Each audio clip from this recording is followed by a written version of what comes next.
This is Mitch Wishnowsky, also known as that mother if you're an NFL punt returner, because he's probably one of the most frustrating punt returners to play against if you're in a game against San Fran. Just looking back against the Steelers, they had to start every drive that the Niners ended with a punt inside of their own 10. And whether it was a 49er downing it, the returner trying to field it and run it back out, or Mitch just kicking it out of bounds, he was more inevitable than Thanos in Infinity War, and that was just the first game of the season. Since then, he's just found new and innovative ways to make the returners' lives hell, where you could do whatever you wanted. There was no escaping the fact that Mitch was going to kick the ball and you were going to be starting backed up. But he just took it to a different level this weekend against the Jags, ball on the opposite 43, and Mitch hits it, and to the untrained eye, the returner just lets it bounce, going against every returning principle of saving field position. And it looks so much worse than that because the returner has only moderate pressure, meaning that it should have been a simple fair catch situation. The ball was going to land outside of the 10, meaning there's no reason you shouldn't have fielded it, and it cost them starting at the 1-yard line, which, surprise, surprise, they didn't score on that drive. So you may wonder what happened, and I, the punting expert, am here to break it down for you. So first, we look at how he's holding the ball. He's got what we call the inverted grip, because most of the time you're going to hold the ball so that way it's lined up with your foot,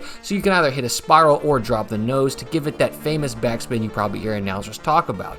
But this isn't it. It's because he's going to kick it a different way, and as you watch his swing path, he almost slices the ball, kicking it to what looks like the damn near opposite side of the field. But when that tape keeps playing, it lands outside the right hash, which when we go back and watch his eyes, he clearly looked up left at that ball. So what we can tell here is that the returner quickly calculated that he could not be 100% certain where that ball was going to land, but he did 100% know that he didn't want to risk his job trying to catch it, as that ball probably moved 18 to 20 yards in the air laterally before hitting the ground, just to show another reason why people hate catching his punt so much, because he hits that banana ball so freaking well.